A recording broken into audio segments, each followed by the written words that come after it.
청년들에게 무슨 일이 있을까? 참 안타까운 일입니다. 네, 일단 이것을 먼저 한번 보시죠. 전년 대비 2월입니다. 청년 시효성 증가율입니다. 9.71%나 늘어났습니다. 와, 심각하죠. 예. 이게 여러분 말이 9.71%지 이 정도면 말입니다. 청년들 10명 중에 1명이 취직이 안 된다 이런 얘기가 되는 건가요? 아닙니다. 그거보다 더 심각합니다. 10명 중에 1명이 취업을 포기했다예요. 쉬었음이니까. 예. 게다가 실질 청년들의 지금 체감 실업률은 25% 가까이 되잖아요. 25%. 예. 그러니까 실질적으로는요. 예. 이게 10명 중에 2.5명이 취업을 못한다는 이야기가 되는 거고요. 예. 여기에다가 쉬었으면 실업자에 들어가지도 않습니다. 만약에 실업자에 편입을 시켰을 경우에는요. 청년들의 실업률이 더 높아진다는 이야기가 되는 겁니다. 와, 이거 저는 심각하다고 봐요. 예, 여러분 이거 한번 보세요. 쉬었음 인구 추이가 2023년 2월 기준입니다. 15세에서 29세 49만 7천 명입니다. 2022년 대비해 보면 9.71%가 늘은 거예요. 45만 3천 명이었으니까요. 지금 심각하다 이렇게 느껴집니다. 이게 말입니다. 2018년까지 돌아가 보세요. 35만 1,000명이었던 것이 49만 7천 명이 됐습니다. 역대 최대입니다. 역대 최대. 저도 이 나이 때 아이를 3명이나 저는 키우고 있거든요. 우리 큰애도 아직 저 나이가 안 넘었었고요.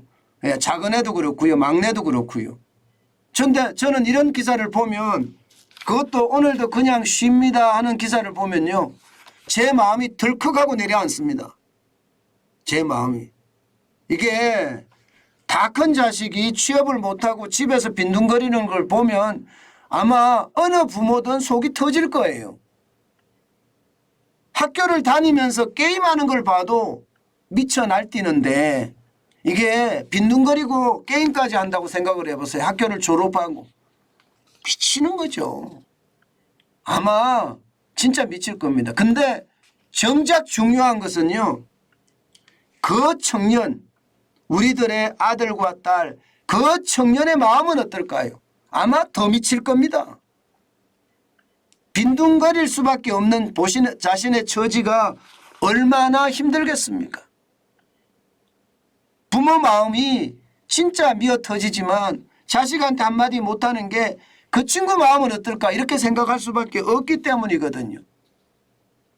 저는 윤석열 정부가 제가 들어서면 제일 먼저 해야 될 것이 대기업의 신입사원 공채 이거 부활시켜야 된다고 제가 말씀을 드렸습니다. 안 하네요. 그죠? 삼성만 신입사원 공채 계속 유지하고 있고요. 5대 그룹 중에 어느 그룹도 신입사원 공채 안 하고 있습니다. 저는 이것을 보면요. 참 미치겠다 이런 생각을 해요. 정부잖아요. 그러면 이게 일자리를 만드는 게 가장 우선이어야 되거든요.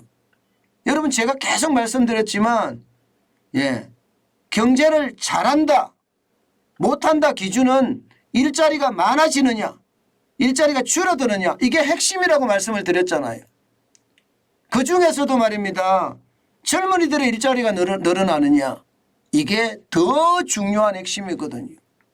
저는 윤석열 정부가 찍어준 사람들의 어떤 기대에 부응하지 못하는 것 같습니다. 그래서 안타깝습니다. 젊은이들 윤석열 정부 지지 많이 했거든요. 근데 그들에게 그 지지에 대한 대가를 저는 신입사원 공채 반드시 해야 된다. 이거 좀 늘리자. 우리 기업들이 전부 다 신입사원 공채를 좀 했으면 좋겠다. 그렇게 제가 여러 번 제안을 했고 여러 번 말씀을 드렸습니다. 근데 그런 일이 일어나지 않는다는 게 진짜 안타깝네요. 여러분 여기서 쉬었음이라고 이야기하는 것은요. 내가 일할 능력이 있어요. 그런데 아예 구직 활동도 안 하는 사람을 쉬었음이라고 합니다. 구직 활동. 그냥 집에서 진짜 빈둥거리는 이게 아들 딸들을 쉬었음이라고 이야기하는 거예요.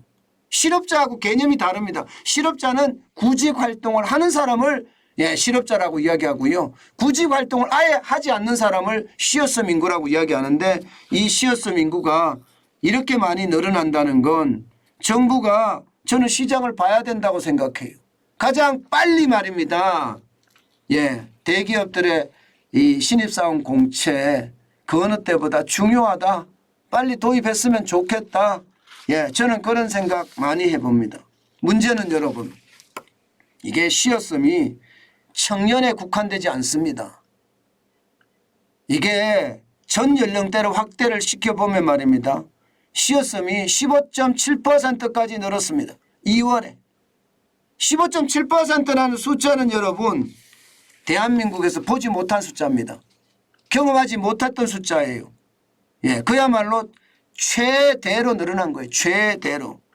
이게 말입니다. 이렇게까지 늘어나는 줄이야 아무도 몰랐을 겁니다.